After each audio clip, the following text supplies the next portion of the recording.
Welcome back to another episode of the Iron Pulse podcast. Today, Kyle and I have a 14 the Brand episode. I think it's been a few weeks since we've done one of these, but we're going to be basically discussing what's been going on with the company, where we're at, and where we're planning to go over the next few months. So we'll probably have some 14 the Brands that dive deeper into what we're about to talk about, but we're going to talk from like a high-level perspective. So we can kick it off with basically that we've been doing a few photo shoots here. Because Kyle and I have spent the last, I don't even know how many months prepping the items for this year. And we finally got them in. We're happy with the items and the designs and everything. We're going to walk through that a little bit. So the next step after we get the items in is to start doing some photo shoots. And we've I don't know how many we've done so far for these items, maybe 4 or 5, but we're just getting started with those because we love to get as much content as possible. So, Kyle, would you like to talk about when you're coming out here? Yep, next week. Party on Thursday. Is it really? Yeah. I know you sent me the date. I didn't really look at what day of the week it was. Yeah, but all right, yeah, Kyle will be out here next week, so we're going to be able to get some more content then, some more photo shoots. But to go through a little bit from like a high-level overview of some of the items that are launching this year, we're taking a different approach to how we did things last year in 2021 in terms of instead of having 2 major launches, we're going to be launching items on a monthly basis to, keep the interest going. We're going to ride a wave, right? We don't want to peak. We don't want to spend this whole time climbing for 5, 6, 7, 8 months. And then, you hit the top, right? You get to the top and then you come down until, you come, it's like riding a roller coaster, right? You go up and then you come down and then you go up and then you come down again. So, Kyle and I are taking a different approach. We want to get items out there like every month, and they're not going to be the same items. So, we're not doing like, I don't know, black leggings in March and then, black leggings again in April or May or June. We're not going to be doing that. We've changed up some of the material, some of the just the overall feel of the items. We've changed up the items in general. The colors. We've got a lot of things in the works, but it's taking time, and we're excited to see how things go. I think at first glance we've gotten some great feedback. What'd you say?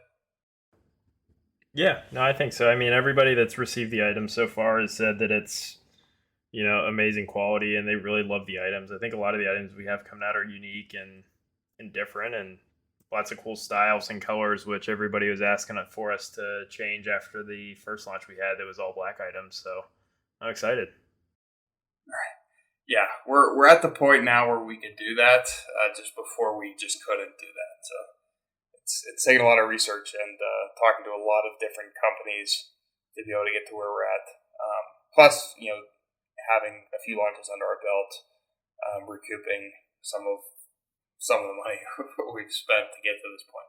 But anyway, to get into some of our items from a high level overview, we did do some socks, so we do have some socks coming in. There's basically 4 different designs. Well, 2 designs, 4 different colors. So you have black and white of each design. So there's 4 pairs. And then we also have some shorts. We're taking for men. We're taking a different approach to some of the shorts we've done, meaning that there's some artwork on these shorts. And I don't know, we've shown them a few times, but if you haven't seen it, there's going to be you'll have to wait, I guess, because I don't think we have any posted on social media right now, right, Kyle? I think it's... Yeah, no, not yet. We haven't posted any of the new ones. So, for guys, we have a bunch of different shorts. We have those types of shorts. We have more of our lounge shorts. We've got some quarter zips coming in, and we have some quick dry shorts, kind of like our first launch pair that we made as well. So there's a lot to pair with, I would say, because the shirts that we have now on the store pair very well with all of these. all the men's items complement each other, I think, pretty well. So, Yeah. Kyle, would you like to get into some of the women's items? Yeah, so we have a bunch of different types of leggings, both different materials and different designs on them. We've got some women's yoga jackets, which to me are pretty high quality. Like they are some really nice jackets. It's a full zip jacket as well, with long sleeves and a higher ish collar. So those are pretty awesome. We've got some cool designed bras, all with removable padding for women, and a bunch of different sets. Honestly, so I think the one thing that's pretty cool about this launch is we have a bunch of different items, but we also have a few different sets. So I mean, some people like to wear things that match perfectly both on the top and the bottom nowadays. And so we got some really cool items coming that have that type of style. And then also, with all of these items, even though there are a couple that are sets, there are some that are just single items, and you can pair almost every item with, all the different sets and vice versa. So there's a lot of versatility and a lot of different designs and colorways coming for the women's items. Right, and I think Holly's done a good job already of showing some of how the outfits pair together. But to Kyle's point, we have some items that are more of like a lounge, relaxed fit, and then obviously we have items that are more of a firm, like fit to your body type, type fit. And we have there's just a bunch of designs. Like we're coming in hot this year in terms of taking this company to the next step. Last year, we were very serious about the first two launches, and moving our way into this year, we've gotten a lot better. We've gotten a lot more comfortable. I think that the company's growing. I think people are starting to take us more seriously in terms of okay, they're here to stay. So I want to help support it. Especially when you do something new. This is just a little side note. When you do something new, yeah, it's easy and hard to get people on board. It's easy to get people that truly care and want to see it succeed on board, but it's hard to get people that might think that you're just doing this for a quick buck, or the time will pass, right? You'll be done with it in a few months. The fact that Kyle and I have been in this for 2 years now, I think more and more as time continues and people see us grow and see our social media grow and see more people who want to become part of the company and the brand, I think that they start to take it more seriously. In turn, they test the products and then they fall in love with the quality of it, and they compare it to Alpha Elite, to Lulu. They don't even compare it to Gymshark, and I'm kind of glad because, in my opinion, Gymshark could do a lot better for how big it is, but it is what it is, right? So it's nice to be compared to those high end companies, even though we're not there yet, right? We're obviously not in competition with Alpha Elite or Lululemon, but it's nice that the quality reminds them of that, if not it's better than what they would have expected and what they buy from those brands, because it makes Kyle and I happy. So, but just in terms of getting those items on the Shopify, we haven't really talked about this before of what Kyle and I do on the back end. But from a high level overview, once we get the photo shoots, we get the items. You have to go in there and you have to add product descriptions, highlights, care label instructions. You got to add the quantity of each size that you have. If you give them an SKU number, if you have different colors, what the weight of each item is, because for it to figure out the shipping, you got to weigh each item in. So, for example, Kyle and I have small through extra large, or extra small through extra large. We even have some double XLs in there. So each of those individually has to be weighed because they weigh different amounts, right? And the packaging has to be weighed. So you got to go in there and add that. Usually our stuff's in grams, anywhere from 80 grams to 800 grams, depending on the item. Obviously, sweatshirts being more hefty. But you got to add tags to what they are. If you're adding it to a collection, there's a lot of things that go on the back end for just adding one product in one color and one size. So Kyle, did you have anything that you wanted to talk to on that piece for Shopify? Just don't underestimate the amount of time it would take, because it's pretty tedious, and oftentimes even when we add things and we think everything's good and you go to preview it on the website, things look different. So definitely give yourself enough time to add items into the store if you're looking to launch something soon or anything like that. Because even though it seems pretty simple, like, oh, I just, fill out this form for a new product, you put the name in, the description, the image, everything. Um, it's really not as simple as it looks because things could be formatted differently or placed differently whenever you go to look at it on the actual website. So, yeah, I guess just, when you're entering products, make sure it's, you give yourself enough time in advance to do that.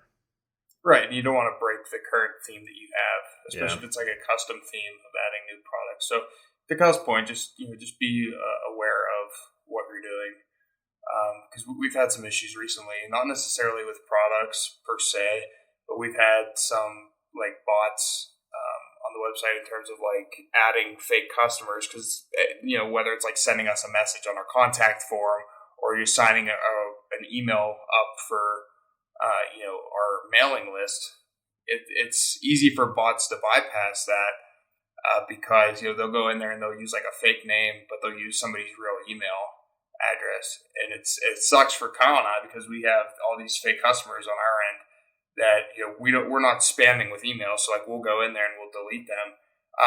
But Shopify just needs to do a better job of scanning that, and yeah, you can add like CAPTCHA, and we've done that. But still, like there's something called a honeypot, and there's a few other things in which it's something that the user can't see, but like it stops a bot. So there's a few different things that go into these bots, unfortunately. But Kyle and I are doing our best on our end because we know as a consumer and an end user, like we wouldn't want to be added to some random mailing list, and people's emails get compromised all the time. And what happens is like what we're seeing is these bots will just take fake names and they'll add real emails to people's lists. So then it looks like our company's spamming you. When in reality, like, no, like we're not spamming you. We don't want your email unless you truly like want to sign up for it and be a part of the company. Like Kyle and I, we don't add people's emails. So that's just one of the issues we've been dealing with, but I think like we're getting it under control, and just marketing. Marketing has always been our Achilles heel, I would say, just growing the community, but we're getting better with that. Kyle could speak a little bit to the Instagram Reels and the TikTok that we've been doing. Yeah, so we've just been trying to post one reel and one TikTok one reel and now up to 3 TikToks per day, along with a post every Monday to Friday. Just to kind of try to get more visibility to the brand, and it's been doing pretty well with all the reels and stuff. And we're curious to see how it'll help us in the long run if we do this consistently for 4 to 5 months and compare that to where we were at when we started. Right, we missed the beginning of the TikTok bubble, and obviously we were here, like we were working the company on the back end, but Kyle and I just we just weren't comfortable with posting on it. But now, like, we see it as a necessity. Like, we have to do it, and we have to grow with it. So I'm glad that we're finally taking this step of getting this content out there. I'm happy with the way that things have been going and the direction that we've been moving in, to Kyle's point. So we just started, and here we are. We're going to be able to look back and see how things went from 1 to 3 posts and watch the growth as we continue to stay consistent with it. So, yep. Did you have anything else you'd like to talk about for this Forging the Brand episode? Nope. Sweet, yeah. So, like I said at the beginning, we're going to have items rolling out each month starting in April, the beginning of April. I guess like right when Kyle comes out here. So, like next Saturday, maybe, we're going to start rolling items out onto the store, and we're going to be on social media. We're going to be blowing things up a little bit more. So be sure to follow us on social media. You can come be a part of the Envision Nation Discord. You can drop a podcast emoji, get that $10 gift card, especially with new items coming to the store. All on Instagram, Facebook, YouTube, Pinterest, TikTok. It's all official Iron Pulse if you want to come follow us. If you want to be a part of the email address and get the Iron Pulse report and stay up to date with sneak peek of new items, you can visit shopironpulse.com, put your email in there. because we truly we would love to have your email to send it to you. We don't want you to be one of those fake customers that the bots have. But remember, no matter what you do, be all in.